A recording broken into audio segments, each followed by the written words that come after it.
Hello everyone, welcome to our YouTube channel SKS biology classes. हम लोगों ने पिछले लेक्चर में पढ़ा था एमिनो एसिड्स के बारे में। एमिनो एसिड्स के बारे में हम लोगों ने पढ़ा। एमिनो एसिड्स क्या है, किन किन एलिमेंट्स से, किन किन ग्रुप से मिल के बना रहता है, ठीक है। कितने तरह के एमिनो एसिड्स होते हैं, एसेंशियल एमिनो एसिड्स के अंतर्गत कौन कौन से एमिनो एसिड्स आते हैं, नॉन एसेंशियल एमिनो एसिड्स के अंतर्गत कौन कौन से एमिनो एसिड्स आते हैं, सल्फर कंटेनिंग एमिनो एसिड्स कौन कौन होते हैं, ठीक है। आपको OH कंटेनिंग एमिनो एसिड्स के अंतर्गत कौन कौन से आते हैं, आपको एरोमेटिक अमीनो एसिड्स के अंतर्गत कौन कौन से आते हैं, ये सारा चीज़ हम लोगों ने पिछले लेक्चर में डिस्कस कर चुके हैं, ठीक है। इसमें हम लोग पढ़ेंगे प्रोटीन के बारे में। प्रोटीन जो है मेनली जो है एमिनो एसिड्स का हेट्रोपोलिमर्स है, ठीक है। प्रोटीन का मतलब होता है, ये ग्रीक वर्ड से डिराइव हुआ है जिसका मतलब होता है प्राइम इम्पोर्टेंस, या ये प्राइमरी और prime importance. The word protein is derived from Greek word Proteus which means primary और प्राइम इम्पोर्टेंस। ये जो है ग्रीक वर्ड जो है प्रोटियस से डिराइव्ड हुआ है जिसका मतलब होता है प्राइमरी और प्राइम इम्पोर्टेंस, ठीक है। ये इसका सोर्स जो है, कहाँ प्रोटीन आपको मिलेगा, चीफ सोर्स ऑफ प्रोटीन्स जो होता है वो हो गया आपका मिल्क, पल्सेस, चीज, पीनट्स, फिश और मीट। इन सारे चीज में जो है प्रचुर मात्रा में जो है प्रोटीन पाया जाएगा। मिल्क में पाया जाएगा, पल्स में पाया जाएगा, चीज में पाया जाएगा, पीनट में पाया जाएगा, फिश में पाया जाएगा और मीट में पाया जाएगा, ठीक है। प्रोटीन जो है मेनली जो है हेटेरोपोलिमेरिक होता है। Proteins are large size macromolecules which are heteropolymeric in nature and made up of from one or more polypeptides। जो प्रोटीन होता है हेट्रोपोलिमेरिक इन नेचर होता है, मतलब उसका जो मोनोमर्स होगा वो डिफरेंट मोनोमर्स जो है, मतलब डिफरेंट एमिनो एसिड से मिलकर जो है प्रोटीन का निर्माण होगा, ठीक है। ये जो पॉलीपेप्टाइड्स जो है वो उसी को पॉलीमर्स कहा जाता है। पॉलीमर्स या linear chains of amino acids which are linked by the peptide bonds. ये पॉलीमर्स क्या है, ये पॉलीपेप्टाइड्स क्या है, ये linear chain of amino acids होता है। क्या होता है? Linear chain of amino acids होता है जो link by peptide bond, peptide bond से लिंक्ड होता है। So proteins are polypeptides. Proteins क्या होता है? पॉलीपेप्टाइड्स होता है। किस चीज़ का पॉलीपेप्टाइड्स होता?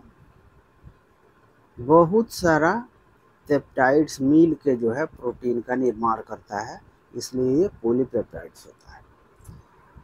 Proteins are most abundant organic molecules of the living system and constitute about 50% of the cellular dry weight। Protein जो होता है मोस्ट इम्पॉर्टेंट ऑर्गेनिक मोलिक्यूल्स होता है किसी भी लिविंग सिस्टम का, और उसका जो है अकेले 50% जो है सेलुलर ड्राई वेट का ये कॉन्स्टिट्यूट करता है, ठीक है। आप देखेंगे मेनली जो कोई सेल होता है वाटर से बना रहता है। देखें ये आपका जो है एवरेज कंपोजिशन ऑफ सेल्स आप देखेंगे तो वाटर अकेले 70 to 90% है, और प्रोटीन जो है अकेले 10 to 15% है। ये सब मिला के करीब इतना हो रहा है। Carbohydrate 3%, lipid 2%, nucleic acid 5 to 7% और आयंस 1%। ये सब मिलाकर इतना होगा। अगर आप किसी सेल को अगर आप सुखा देंगे तो क्या होगा, वाटर तो उड़ जाएगा। वाटर उड़ गया तो ये अकेले जो है 10 to 15% है, तो ये किसी भी सेलुलर कॉन्स्टिट्यूएंट में उसका जो है प्रोटीन का सहभागिता कितना होगा, 50% होगा। ठीक है, each protein is a polymer of alpha amino acids. जितना भी प्रोटीन होता है वो अल्फा एमिनो एसिड्स का क्या होता है, पॉलीमर्स होता है।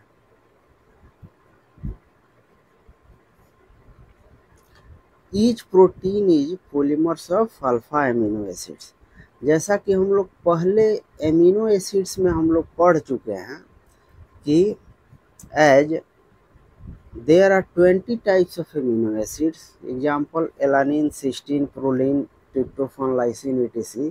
ए protein is heteropolymers and not a homopolymers. Protein जो होगा, जैसा हम लोग पढ़े हैं कि ये कितने तरह का है, एमिनो एसिड से मिल के बना हुआ है। हमारा शरीर जो है 20 टाइप्स ऑफ एमिनो एसिड्स के मिल के बना हुआ है। ठीक है, इसमें ये आपका example alanine, cysteine, proline, tryptophan, lysine है। ठीक है, ये जो प्रोटीन है वो क्या है, हेटेरोपॉलीमर्स है, नॉट ए होमोपॉलीमर्स। क्या है, हेटेरोपॉलीमर्स है, नॉट ए होमोपॉलीमर्स। ये होमोपॉलीमर्स नहीं है, हेटेरोपॉलीमर्स है। हेटेरोपॉलीमर्स मतलब उसका जो मोनोमर्स होगा एक तरह का नहीं होगा, मतलब बहुत सारा तरह तरह के एमिनो एसिड्स मिलकर जो है प्रोटीन का निर्माण करेगा। और होमोपॉलीमर्स जो होगा एक तरह का ही मोनोमर्स रहेगा। देखिए, ये monomers has only one type of monomer repeating n number of times. जो मोनोमर्स होगा वो क्या होगा, एक तरह का ही। होमोपॉलीमर्स जो होगा एक तरह का ही उसमें मोनोमर्स होगा। जैसे आप अगर इसका एग्जांपल आप देंगे तो मान लें कि यहाँ पर आप ग्लाइकोजन है, ग्लाइकोजन आप लिख, ग्लाइकोजन जो है वो क्या होगा, ग्लूकोज का मोनोमर्स होगा।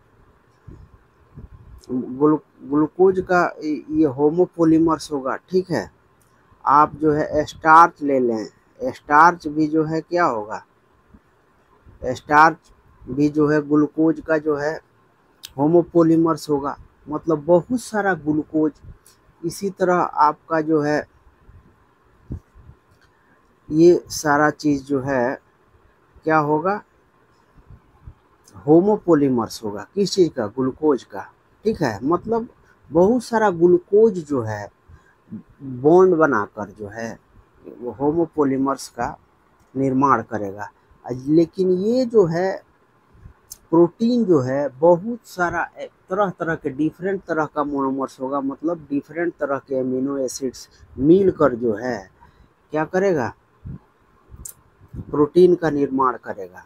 इसलिए प्रोटीन जो होगा क्या होगा, हेटेरोपॉलीमर्स होगा। ठीक है,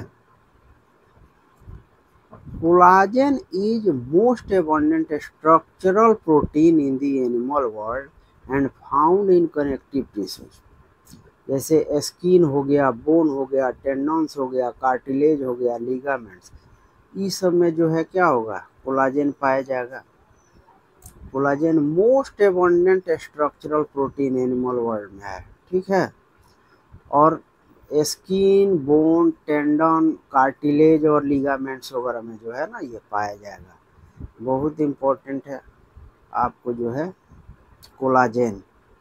उसी तरह रूबिस्को है, रूबिस्को जो है वो प्लांट वर्ल्ड में सबसे ज़्यादा पाया जाता है। और आप बायोस्फीयर में देखेंगे वो बायोस्फीयर में सबसे ज़्यादा रूबिस्को पाया जाएगा। बायोस्फीयर जो है मतलब जैव मंडल हमारा जो है उसमें सबसे ज़्यादा जो प्रोटीन के रूप में पाया जाएगा वो क्या पाया जाएगा, रूबिस्को पाया जाएगा। Mainly found in plants, plants में पाया जाएगा। ठीक है, रूबिस्को का फुल फॉर्म आप जो हैं देखेंगे, राइबुलोज बाइसफॉस्फेट कार्बोक्सिलेज ऑक्सीजनेज होता है। ठीक है, रुबिस्को का फुल फॉर्म याद रखें। Organic chemist always right A 2 dimensional view of molecules. जैसे बेंजीन हो गया, नेफ्थलीन हो गया, इसका जो है, जो ऑर्गेनिक केमिस्ट हैं वो जो है 2 डायमेंशनल मोलिक्यूल्स का जो है ये लिखते हैं। जैसे बेंजीन हो गया, नेफ्थलीन हो गया, देखें बेंजीन जो है, आप ऐसे बेंजीन होता है ना, तो ये देखें ये 2 डायमेंशनल हो गया। और फिजिसिस्ट जो है वो 3 डायमेंशनल स्ट्रक्चर ऑफ मैक्रोमोलिक्यूल्स जो है। और लेकिन बायोलॉजिस्ट जो है वो, बायोलॉजिस्ट अगर प्रोटीन का स्टडी करेंगे तो 4 लेवल के ऑर्गेनाइजेशन में जो है स्टडी करेंगे, primary, secondary, tertiary and quaternary. ठीक है। अब ये प्रोटीन जो है किस चीज़ से, प्रोटीन अमीनो एसिड से मिल के बना रहेगा ना, तो एमिनो एसिड वापस आपस में किस बॉन्ड से मिल के बना रहेगा। अमीनो एसिड्स जो है, जो पॉलीपेप्टाइड्स का निर्माण करेगा, वो किस तरह से बॉन्ड बनाएगा, ये बनाएगा पेप्टाइड बॉन्ड के द्वारा जो है वो क्या करेगा, बॉन्ड बना के जो है प्रोटीन का निर्माण करेगा। ठीक है। The amino acids are held together in a protein by covalent peptide bonds और covalent peptide bonds or linkages. The bond is formed between alpha carboxyl group of one amino acids and alpha amino group of next one।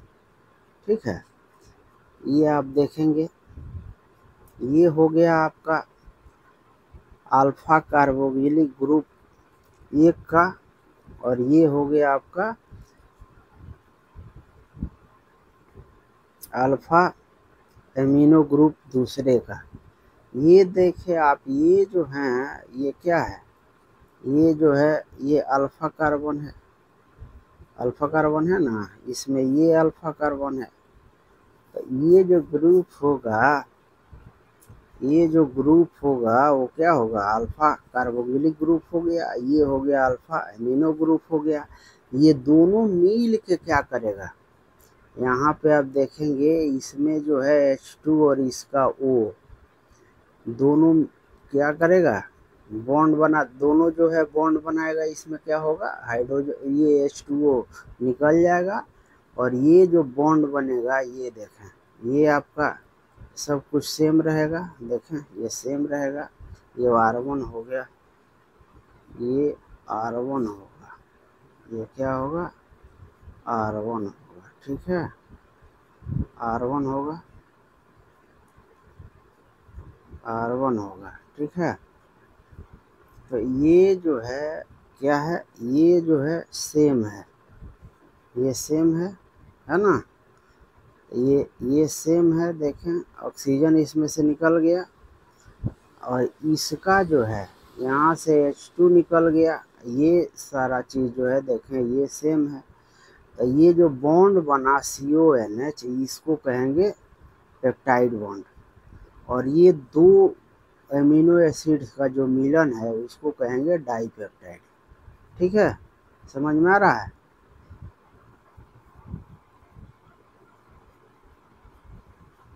देखें, water is eliminated in this process and the linked amino acids residue remain after water eliminations। क्या होगा, इस process में जो है water is eliminated in this process and linked amino acids residue remain after water elimination. जो water है क्या होगा, एलिमिनेट करेगा, और ये जो लिंक्ड अमीनो एसिड्स है वो क्या होगा, वो बच जाएगा। ठीक है। A bond is form in this way is known as peptide bond. इस प्रकार का जो बॉन्ड बनेगा उसको क्या कहेंगे, पेप्टाइड बॉन्ड कहेंगे। Peptides are compounds formed by linking a small number of amino acids. Amino acids मिल के क्या बनाएगा, पेप्टाइड बनाएगा। ठीक है। In a protein many amino acids are linked by peptide bond to form polypeptide chains. Protein में क्या होता है, बहुत सारा एमिनो एसिड पेप्टाइड बॉन्ड से बंध के क्या हो, पॉलीपेप्टाइड चेन का निर्माण करेगा। ठीक है। इस तरह पॉलीपेप्टाइड्स, बहुत सारा पॉलीपेप्टाइड्स मिल के क्या करेगा, प्रोटीन का निर्माण करेगा। तो किसी भी प्रोटीन के निर्माण में जो है पेप्टाइड्स बॉन्ड का बहुत महत्वपूर्ण योगदान है। ठीक है। आपका ये प्रोटीन का स्ट्रक्चर हो गया, ये देखें आप, ये प्राइमरी स्ट्रक्चर हो गया, ये सेकेंडरी स्ट्रक्चर हो गया। यहाँ पर आप देखेंगे ये प्राइमरी स्ट्रक्चर हो गया। ये सेकेंडरी स्ट्रक्चर में दो तरह का होगा, अल्फा हेलिक्स और beta sheath, beta pleated sheath. और टर्शियरी में ये देखें हाइड्रोजन बॉन्ड और डाइसल्फाइड में ये क्वाaternary का ये है, एनसीईआरटी का ये फिगर है। ये देखें टर्शियरी का ये, और ये हो गया स्ट्रक्चर जो है क्वाaternary स्ट्रक्चर है प्रोटीन का। ठीक है। Proteins are the polymers of L alpha amino acids. हम लोगों ने पढ़ चुका है, ये प्रोटीन्स जो है क्या होगा, पॉलीमर्स होगा किसका, एल अल्फा एमिनो एसिड्स का। एल अल्फा एमिनो एसिड्स का पॉलीमर्स होगा। The structure of protein is complex which can be divided into 4 level of organization। Protein का स्ट्रक्चर जो है कॉम्प्लेक्स होता है और इसमें 4 तरह का ऑर्गेनाइजेशन हो सकता है। प्राइमरी स्ट्रक्चर, ये हो गया आपका सेकेंडरी स्ट्रक्चर, और टर्शियरी एंड क्वाटरनरी स्ट्रक्चर। ठीक है। प्राइमरी स्ट्रक्चर मेन जो है, इम्पोर्टेंट तो सब है, लेकिन प्राइमरी स्ट्रक्चर जो है वो आपका जो है उसका आधार है। ठीक है। The sequence of amino acid that is positional information in a protein which is first amino acids and which is second and so on is called primary structure of protein। ये जो है आपको बताएगा कि कौन सा प्रोटीन फर्स्ट है, कौन सा लास्ट है, ये सीक्वेंस आपका बताएगा। ठीक है। जैसे आप ये देखेंगे यहाँ पे, ये प्रोटीन का ये एक छोटा सा जो है पेप्टाइड चेन का निर्माण किया है। आप देखें ये यहाँ पर एक ठो जो है R1 है, ये यहाँ पर एक प्रोटीन है, ये अमीनो एसिड्स एक, ये हो गया R1 वाला, ये R2 वाला दूसरा हो गया। ये जो बॉन्ड बनाया यहाँ पे देखें, ये क्या है, पेप्टाइड बॉन्ड है। ये क्या है, पेप्टाइड बॉन्ड है। आप यहाँ देखें ये जो बॉन्ड बनाया है ये एक पेप्टाइड बॉन्ड से। यहाँ जो बॉन्ड बनाया है CH, ये एक पेप्टाइड बॉन्ड हो गया। यहाँ पर आप एक बॉन्ड बनाता है, यहाँ पर आप देखें, यहाँ पर आप देखें ये हो गया। अरे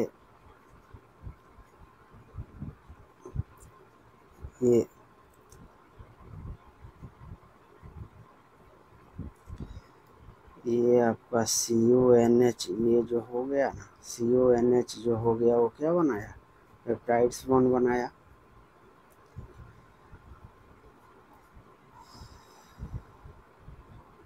यहाँ पर भी आप देखेंगे CONH, ये जो है एक पेप्टाइड बॉन्ड्स बनाया। CONH यहाँ एक पेप्टाइड बॉन्ड बनाया। ठीक है। यहाँ CONH एक पेप्टाइड बॉन्ड यहाँ बनाया, CONH एक पेप्टाइड बॉन्ड यहाँ बनाया। तो बहुत सारा पॉलीपेप्टाइड्स बॉन्ड बनाया। ये बॉन्ड का जो प्रोग्रेशंस है वो किस तरह है, इस डायरेक्शंस में है। ठीक है। ये जो है आपका, इसको कहेंगे ये जो है इसको कहेंगे एन टर्मिनल रेसिड्यू, और जो लास्ट वाला है उसको कहेंगे सी टर्मिनल रेसिड्यू। ठीक है, तो डायरेक्शंस ऑफ बॉन्ड फॉर्मेशन किधर से, ठीक है, तो इस तरह का जो है, इस तरह से जो है प्राइमरी स्ट्रक्चर का निर्माण होगा। If we imagine protein as a line, the left end is represented by first amino acids. क्या होगा, अगर एक लाइन के रूप में हम लोग और मान लेते हैं तो लेफ्ट एंड जो होगा वो जो है फर्स्ट एमिनो एसिड्स का रिप्रेजेंटेशन होगा, और लास्ट वाला जो है वो राइट एंड जो है वो रिप्रेजेंट होगा लास्ट एमिनो एसिड्स। जैसे मान ले कि ये एक स्मॉल जो है, आपको यहाँ पर स्मॉल जो है ये पेप्टाइड चेन्स है, तो आप जो है यहाँ पर देखें, इसको आप मान लें N terminal side first amino acid, और ये हो गया लास्ट एमिनो एसिड। ठीक है, the first amino acid is also called N terminal amino acids. First जो फर्स्ट एमिनो एसिड्स है उसको क्या कहेंगे, एन टर्मिनल एमिनो एसिड्स।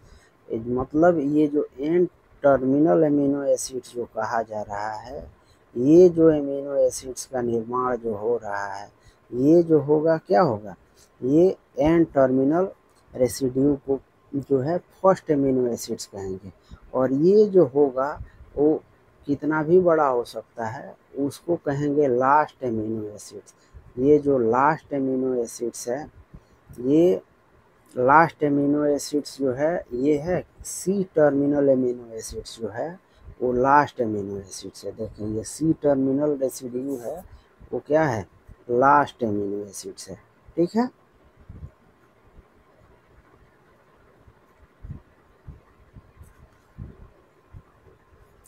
ये protein thread does not exit throughout as an extended rigid rod. अब ये जो ऐसे कल्पना हम लोग करते हैं कि प्रोटीन जो है प्राइमरी स्ट्रक्चर जो है क्या है, एक रिजिड रॉड है, लेकिन वो बहुत देर तक जो है उस तरह के सिचुएशंस में नहीं रह पाएगा। ठीक है, बहुत सारा देखते ही है ये आपको एमिनो ग्रुप, कार्बोक्सिलिक ग्रुप, ये सारा चीज़ क्या है, ये सारा चीज़ पोलराइड हो जाता है। पोलराइड हो जाएगा तो अपने को अस्तित्व में लाने के लिए बहुत सारा बॉन्ड फॉर्मेशन करेगा। ठीक है, तो इसमें प्राइमरी सेकेंडरी, सेकेंडरी हो गया, उसमें हाइड्रोजन बॉन्ड, सल्फर वाला बॉन्ड हो गया, हाइड्रोजन बॉन्ड हो गया, ये सारा चीज़ फॉर्म होगा, जिसके कारण आगे का जो सेकेंडरी स्ट्रक्चर है, टर्शियरी है, क्वार्टनरी स्ट्रक्चर है, ये सारा चीज़ बॉन्ड का फॉर्मेशन होगा। ठीक है, ये प्राइमरी जो आपका स्ट्रक्चर है वो बहुत इम्पोर्टेंट है, क्योंकि इसमें अगर कोई चेंज होता है तो पूरा जो है प्रोटीन का स्ट्रक्चर ही बदल जाएगा। देखें, any change in primary structure that is sequence of amino acid create different amino acids. Even अगर सीक्वेंस भी बदल जाएगा ना, जैसे जैसे ये देखें, ये अगर आपका R1 जो है और ये R5 है, ये R6 है, ये अगर फर्स्ट में आ जाए, ये यहाँ चला जाए तो भी डिफरेंट प्रोटीन होगा। इवन ये आपका R1 ग्रुप चेंज हो जाए तो भी डिफरेंट प्रोटीन होगा। तो ये जो प्राइमरी स्ट्रक्चर्स जो है वो बहुत इम्पोर्टेंट होता है किसी भी प्रोटीन के लिए।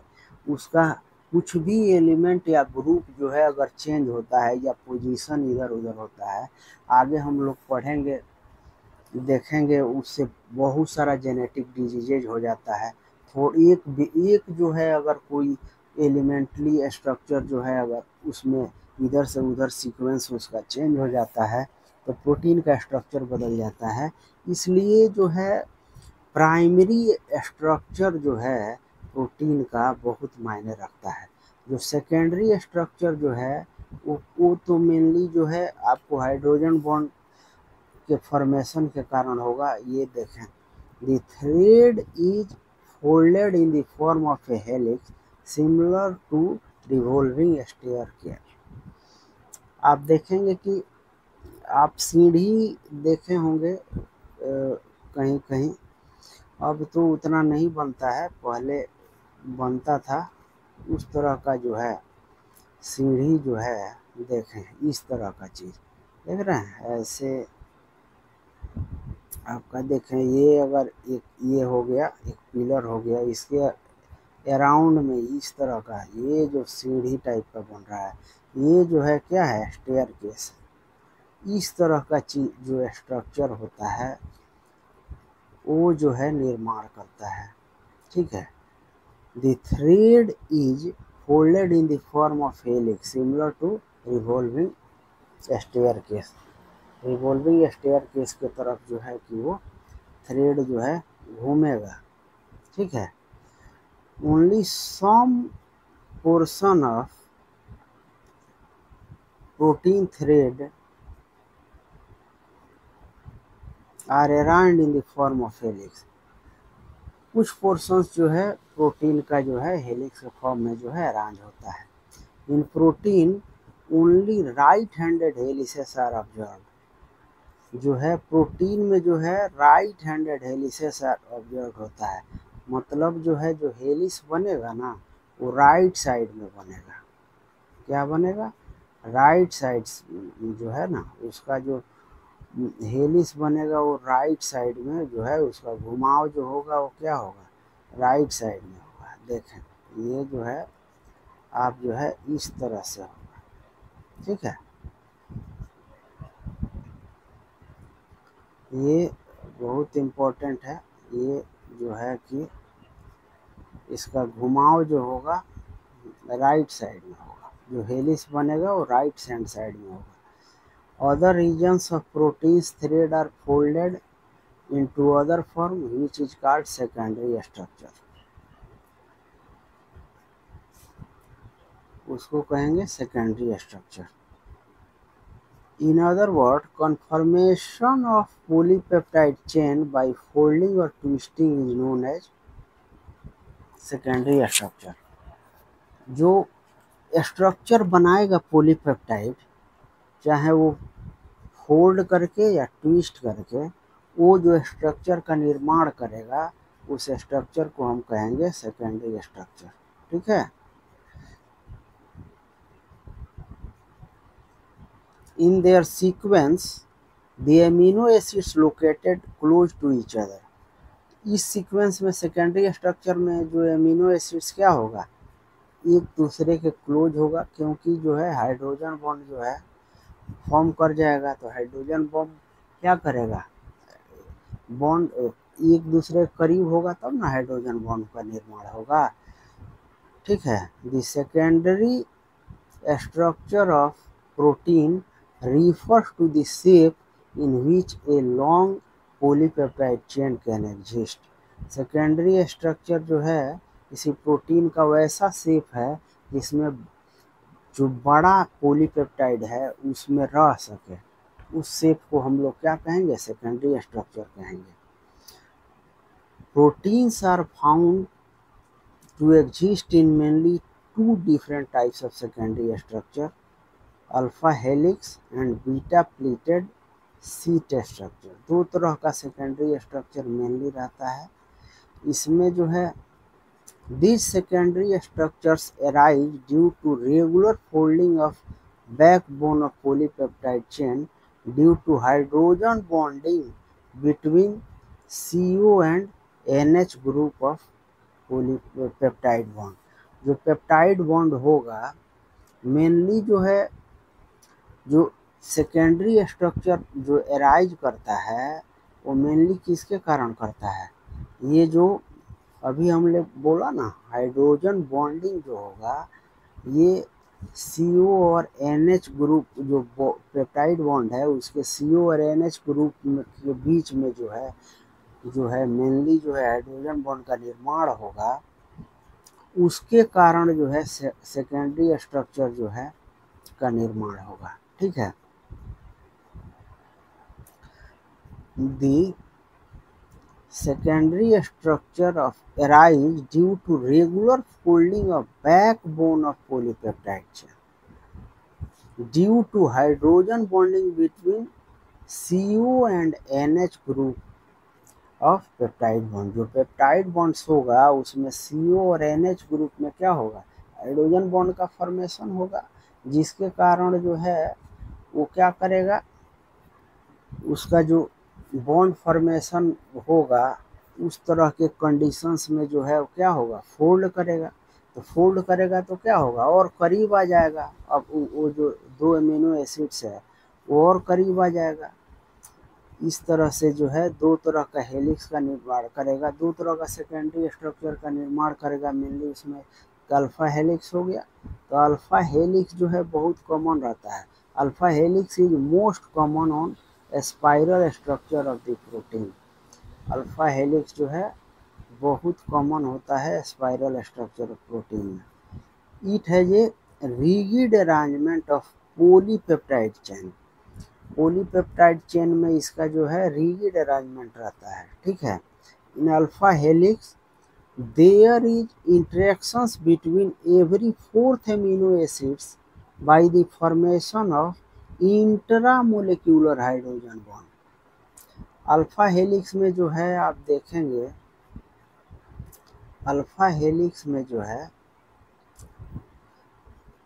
इंटरेक्शंस जो होगा प्रत्येक चौथा एमिनो एसिड्स का जो है में इंटरेक्शंस होगा, और उसमें क्या बनेगा, इंट्रामोलिक्यूलर बॉन्ड बनेगा, ठीक है।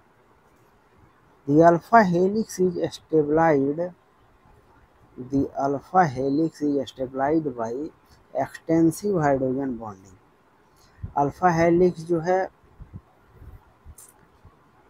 हाइड्रोजन बॉन्ड के फॉर्मेशन के कारण क्या होगा, स्टेबलाइज होगा। It is formed between hydrogen atom attach to peptide N and O atom attach to peptide C। जो N पेप्टाइड है उस पर जो है उसके हाइड्रोजन बॉन्ड एटम, और O एटम जो है वो C पर जो पेप्टाइड C पर जो है वो दोनों के बीच में जो है हाइड्रोजन बॉन्ड का निर्माण होगा, ठीक है।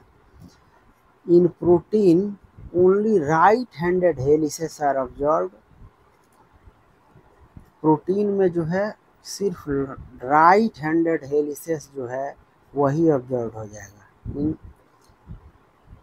ये बहुत इम्पोर्टेंट है कि प्रोटीन में जो है सिर्फ जो है क्या होगा, राइट हैंडेड हेलिसेस ही पाया जाएगा। एग्जाम्पल केराटिन हो गया, हेयर, मायोसिन, ट्रोपोमायोसिन्स, ये मसल्स में ये दोनों पाया जाएगा, ठीक है। और बीटा प्लीटेड जो है शीथ जो स्ट्रक्चर है वो देखें, ये जो है ये हो गया आपका क्या, ये अल्फा हेलिक्स स्ट्रक्चर हो गया ये, और ये हो गया beta pleated, beta pleated structure of proteins हो गया, ठीक है। तो बीटा प्लीटेड शीथ्स जो है, इन beta pleated sheath structure, all peptide chains are stretched out to nearly maximum extension and then laid side by side, which are held together by intermolecular hydrogen bond। ये जितना फैल सके, ये देखें इसका फैलाव है, और ये एक दूसरे साइड बाय साइड भी हाइड्रोजन बॉन्ड बनाएगा, एक दूसरे से हाइड्रोजन बॉन्ड बना ही रहा है, साइड बाय साइड भी हाइड्रोजन बॉन्ड बनाएगा। इस तरह से जो है क्या होगा,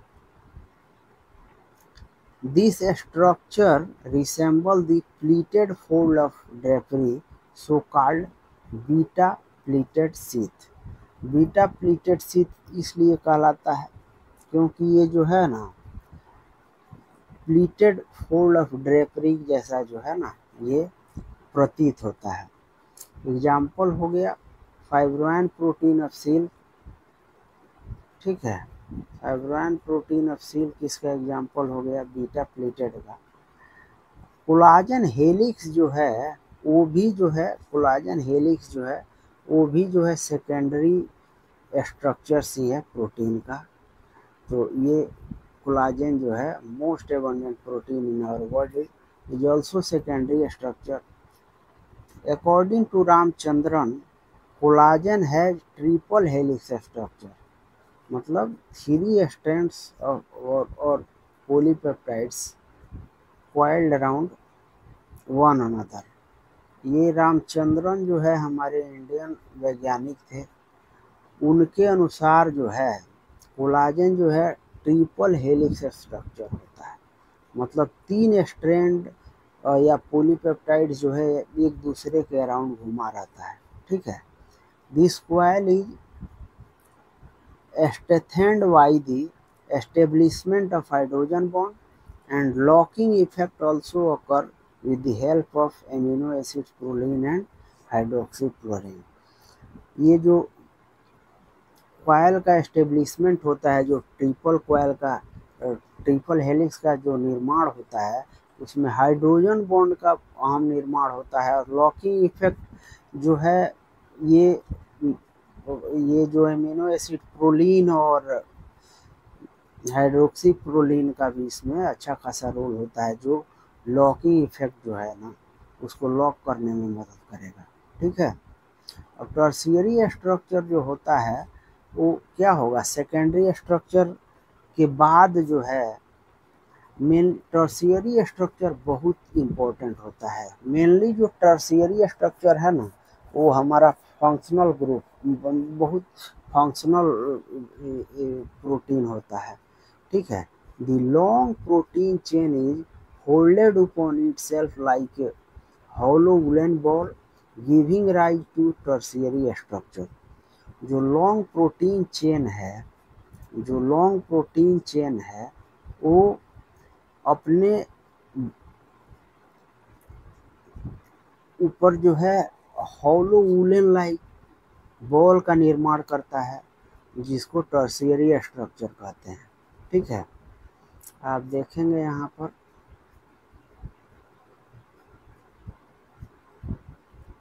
देखें, ये टर्शियरी स्ट्रक्चर है, ये आपका टर्शियरी स्ट्रक्चर है। देखें इसमें हाइड्रोजन बॉन्ड डाइसल्फाइड बॉन्ड का भी निर्माण होगा इसमें।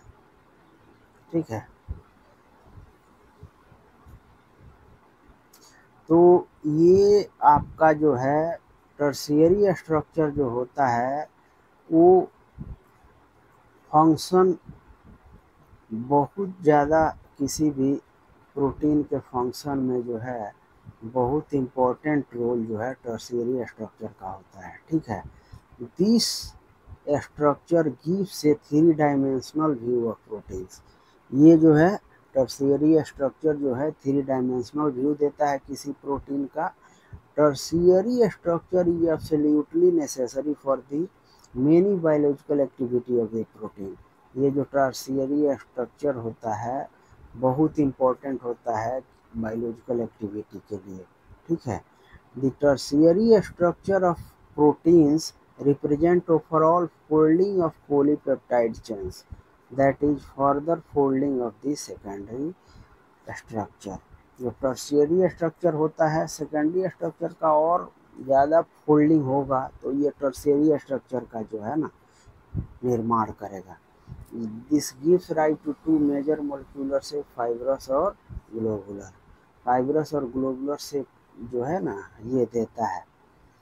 The main forces which establish the secondary और टर्शियरी स्ट्रक्चर ऑफ प्रोटीन। कौन कौन सा फोर्स काम करता है सेकेंडरी और टर्शियरी स्ट्रक्चर में? ये आपका हाइड्रोजन बॉन्ड हो गया, डाइसल्फाइड लिंकेज हो गया, वान डेर वाल फोर्स हो गया और इलेक्ट्रोस्टैटिक फोर्स ऑफ अट्रैक्शन। इतना फोर्स जो है सेकेंडरी और टर्शियरी स्ट्रक्चर जो है बनाने में मदद करता है। ठीक है। अब लास्ट है आपका स्ट्रक्चर जो है quaternary structure of proteins. Some proteins are assembly of more than one polypeptide chains referred to as subunits। कुछ प्रोटीन जो है एक से ज़्यादा पॉलीपेप्टाइड चेन का जो है ना असेंबली से मिलकर बनता है, जिसको सब यूनिट्स कहा जाता है। ठीक है। The manner in which this individual folded polypeptides और subunits are arranged with respect to each other। The manner in which the individual folded polypeptides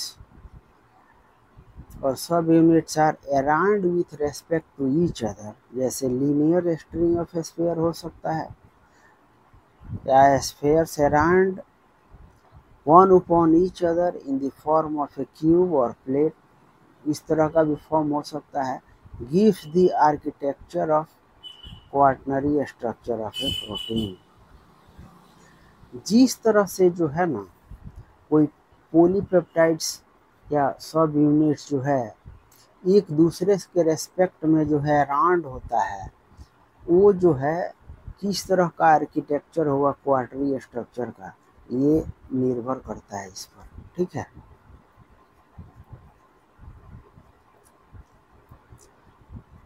for examples, adult human haemoglobin है quaternary structure. जो haemoglobin है उसका जो है adult haemoglobin का structure क्या होगा, क्वाटरनरी स्ट्रक्चर होगा। उस 4 सब यूनिट्स वो जो है ना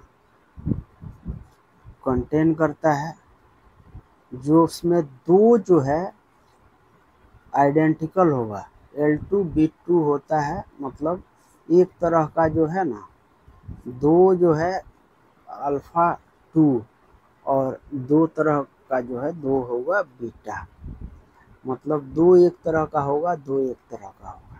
हेंस 2 सब units of alpha type and 2 सब units of beta types together constitute the human haemoglobin.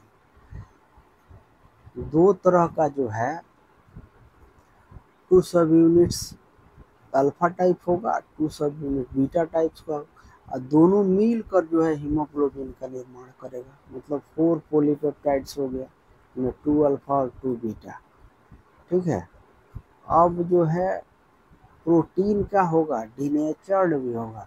अगर पीएच अगर मान लीजिए physical barriers, chemical barriers, chemicals agents आ गया, फिजिकल एजेंट्स आ गया, अगर टेम्परेचर ज़्यादा हो गया तो उसमें भी आपका जो है प्रोटीन क्या होगा, अपने जो मूल अवस्था है उसका उससे हट जाएगा, टूट जाएगा, तो उसको क्या कहेंगे, डिनेचर्स कहेंगे।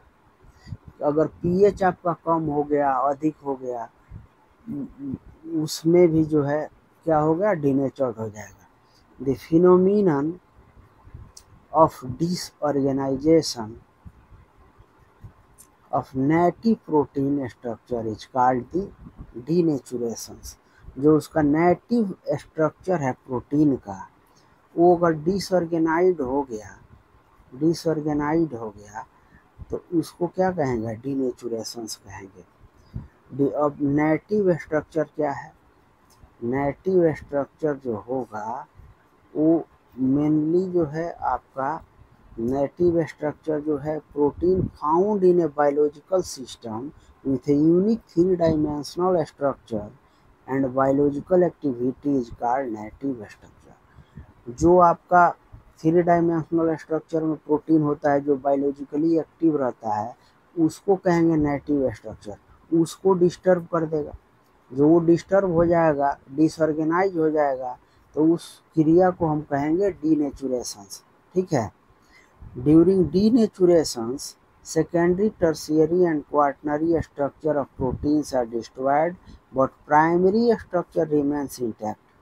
डिनेचुरेशंस के दौरान क्या होगा, प्राइमरी सेकेंडरी टर्शियरी स्ट्रक्चर जो है डिस्टर्ब हो जाएगा, डिस्ट्रॉय हो जाएगा, बर्बाद हो जाएगा, और प्राइमरी स्ट्रक्चर जो है बना रहेगा, ठीक है। जैसे coagulations of egg white on boiling, जब गर्म करते हैं तो देखते हैं अंडा जो है क्या होता है, कठोर हो जाता है, तो कोगुलेशंस हो गया उसमें। कॉडलिंग ऑफ मिल्क, दही बन जाता है, देखते हैं वो भी हार्ड हो जाता है due to formation of lactic acid. Lactic acid बनने के कारण दही हो जाता है। जो लैक्टिक एसिड फॉर्मेशन किसके द्वारा होता है, लैक्टिक एसिड बैक्टीरिया, ठीक है।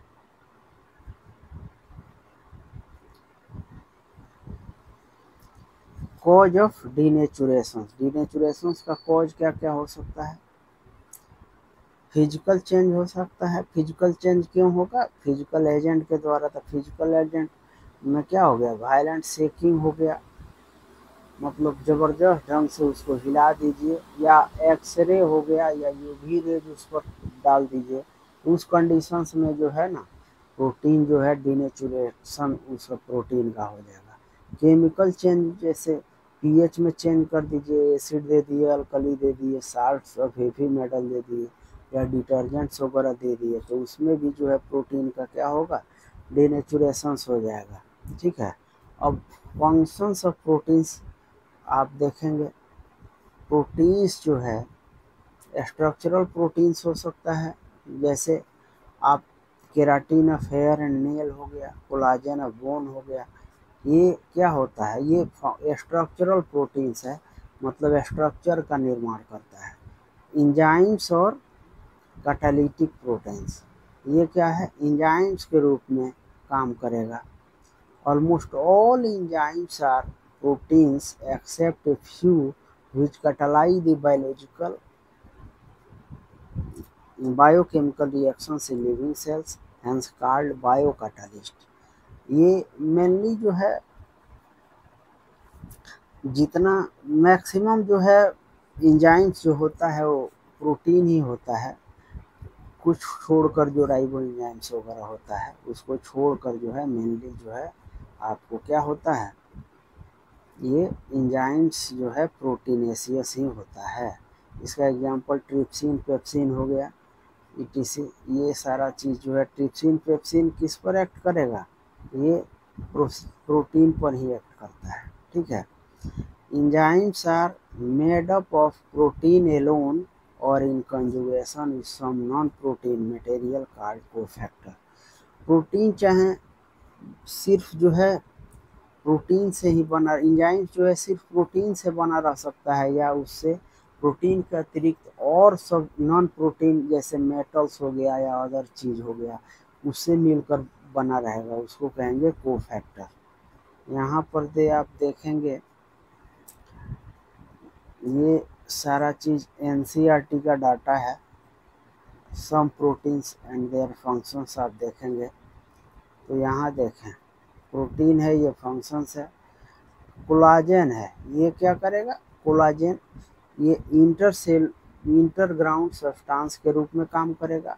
ट्रिप्सिन क्या करेगा, एंजाइम्स है, ट्रिप्सिन क्या करेगा, एंजाइम्स है। ये ट्रिप्सिन जो है मेनली प्रोटीन पर एक्ट करता है, किस पर एक्ट करता है, ट्रिप्सिन जो है प्रोटीन पर एक्ट करेगा। ठीक है। प्रोटीन क्या रहेगा, पॉलीपेप्टाइड रहेगा, पॉलीपेप्टाइड रहेगा, पॉलीपेप्टाइड रहेगा ना, इसको तोड़ देगा पेप्टाइड में, पेप्टाइड से एमिनो एसिड्स में तोड़ देगा, ये सब होता है। जैसे इंसुलिन है, इंसुलिन आप क्या करेगा, इंसुलिन जो है कार्बोहाइड्रेट पर एक्ट करेगा, कार्बोहाइड्रेट को किस में कन्वर्ट कर देगा, कार्बोहाइड्रेट को कन्वर्ट कर देगा ग्लाइकोजन में, और ग्लाइकोजन कहाँ है, जो है लीवर और मसल्स में जो है क्या होगा, इसका स्टोरेज होगा।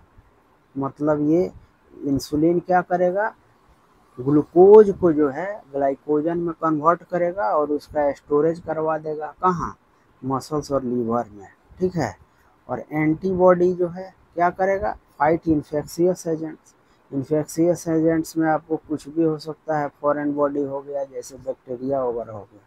ठीक है। उससे एंटीबॉडी लड़ेगा। एंटीबॉडी जो है रिसेप्टर्स भी जो है प्रोटीन का बना रहेगा।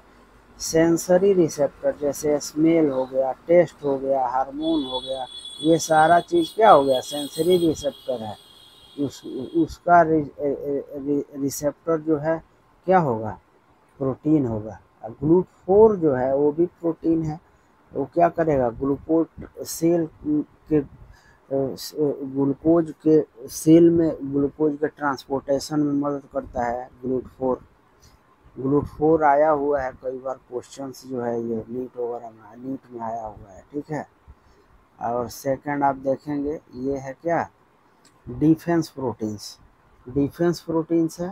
तो डिफेंस प्रोटीन्स में क्या हुआ, डिफेंस प्रोटीन में आप देखेंगे कि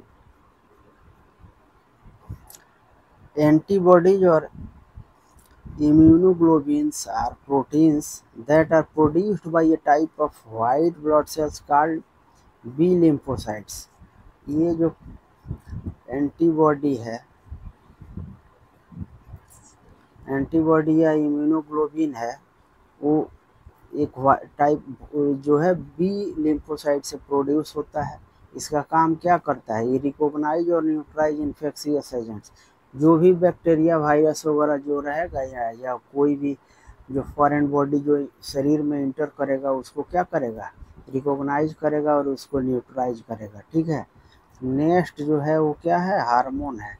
हार्मोन में जो है मेनली जो है हार्मोन क्या करेगा, हार्मोन में भी बहुत सारा हार्मोन जो है, मैक्सिमम देखेंगे कि मैक्सिमम हार्मोन प्रोटीन ही होता है।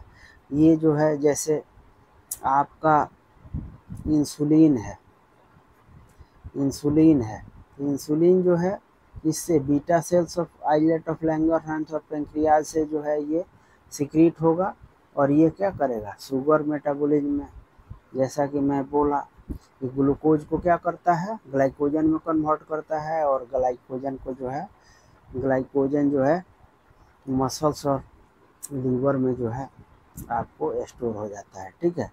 ये ग्रोथ हार्मोन है, वो एंटेरियर पिट्यूटरी के द्वारा सिक्रीट होता है। वो क्या करता है, मेनली जो है ग्रोथ को प्रमोट करता है। नेक्स्ट है रिसेप्टर। तो receptors are protein molecules which are present on external surface of cell membrane and bound to a specific information। ये जो है जैसे हार्मोन हो गया या और सब जो है वो क्या करेगा, ये रिसेप्टर क्या करेगा, उसको बाइंड करेगा और उसको अंदर ले जाएगा। जो हार्मोन जाएगा वो क्या करेगा, रिसेप्टर पहले उसको रिसीव करता है। जैसे आप हार्मोन में आप पढ़ेंगे तो दो तरह का होगा, जो प्रोटीन से बंधेगा उसको सरफेस पर होगा, और एक ठो होगा जो वो सीधे न्यूक्लियस में चला जाएगा। ठीक है। तो वो बाद में हम लोग पढ़ेंगे, हार्मोन के में जो है पढ़ेंगे उसका रिसेप्टर। या सेकंड है ट्रांसपोर्ट प्रोटीन। ट्रांसपोर्ट प्रोटीन में आपका हो गया हीमोग्लोबिन ऑफ आरबीसी। ये क्या करेगा, ट्रांसपोर्ट करेगा oxygen from lung to whole part of the body. Myoglobin जो है मसल सेल्स में रहेगा, वो ऑक्सीजन स्टोर करेगा। ठीक है। कॉन्टेक्टाइल प्रोटीन में एक्टिन मायोसिन्स हो गया, जो आपको देख रहे हैं कि ये आपका एक्टिन और मायोसिन फाइब्रस प्रोटीन्स है जो कॉन्ट्रेक्टाइल सिस्टम ऑफ मसल्स को बनाता है। जेनेटिक प्रोटीन्स में आपको न्यूक्लियो प्रोटीन्स आ गया। टॉक्सिन्स में आपका जो है, टॉक्सिन्स भी जो है मेनली वो भी प्रोटीन्स ही होता है, जैसे सर्टेन बैक्टीरिया हो गया या प्लांट्स वगैरह हो गया। इस सब का जो टॉक्सिन होता है वो मेनली जो है क्या होता है, प्रोटीन होता है। ये मेनली ऑफेंसिव और डिफेंसिव दोनों होता है, मतलब ऑफेंस के में भी आता है, डिफेंस में भी काम करता है। जैसे स्नेक वेनम हो गया, बैक्टीरियल टॉक्सिन हो गया, रिसिन जो कैस्टर में पाया जाता है वो हो गया। प्रोटीन्स जो है मेनली आपको जो है तीन तरह का होता है, ऐसे दो तरह का मान के चलिए। एक सिंपल प्रोटीन हो गया जो सिर्फ सिंपल एमिनो एसिड से बना रहेगा, एमिनो एसिड रेसिड्यू से बना रहेगा, जैसे एग एल्बुमिन हो गया, ग्लूटीन और व्हीट एंड राइस हो गया, keratin of hair and skin हो गया, ये सिंपल प्रोटीन हो गया। और ये जो कंजुगेटेड हो गया वो amino acid plus non protein part हो गया, जिसको प्रोस्थेटिक ग्रुप कहेंगे, वो कंजुगेटिंग ग्रुप रहेंगे। ठीक है। और ये डिराइव्ड प्रोटीन जो होता है ये मेनली जो है डीनेचर्ड या डिग्रेडेड प्रोटीन है। वो सिंपल और कंजुगेटेड प्रोटीन का जो डिग्रेडेड और डीनेचर्ड प्रोटीन होगा उसको कहेंगे। ठीक है। अब आप इसमें देखेंगे कंजुगेटेड प्रोटीन्स में, तो आप देखें अगर न्यूक्लियो प्रोटीन है तो उसका प्रोस्थेटिक ग्रुप क्या होगा, न्यूक्लिक एसिड होगा। न्यूक्लिक एसिड में क्या होता है, आरएनए या डीएनए होता है। इसका एग्जांपल न्यूक्लियो प्रोटामाइंस या न्यूक्लियो हिस्टिन्स। ठीक है। अब देखें ग्लाइकोप्रोटीन्स में प्रोस्थेटिक ग्रुप क्या होगा, कार्बोहाइड्रेट्स होगा, एग्जांपल म्यूसिन्स। सेकंड सी है लाइपोप्रोटीन्स, इसका प्रोस्थेटिक ग्रुप लिपिड होगा, सीरम लाइपोप्रोटीन्स एंड चाइलोमाइक्रोन्स, ठीक है, एग्जाम्पल हो गया उसका। फास्फो प्रोटीन्स में प्रोस्थेटिक ग्रुप क्या हो गया, फास्फोरिक एसिड हो गया। एग्जाम्पल आपका casein of milks and vitelline of egg yolk हो गया। और क्रोमोप्रोटीन्स में जो है प्रोस्थेटिक ग्रुप पिगमेंट हो गया, इसमें एग्जाम्पल हो गया हीमोग्लोबिन एंड साइटोक्रोम्स। और ये आप देखेंगे नेक्स्ट मेटालोप्रोटीन्स में जो है प्रोस्थेटिक ग्रुप क्या हो गया, मेटल्स हो गया, जैसे आयरन, कोबाल्ट, जिंक, ठीक है, कॉपर, मैग्नीशियम, ये सारा जो हो गया मेटालोप्रोटीन्स। एग्जाम्पल हो गया फेराटिन, इसका प्रोस्थेटिक ग्रुप क्या है, आयरन है। कार्बोनिक एनहाइड्रेट, इसका प्रोस्थेटिक ग्रुप क्या है, जिंक है। ठीक है, ठीक है, मिलते हैं नेक्स्ट लेक्चर में, तब तक गुड बाय, खुश रहिए।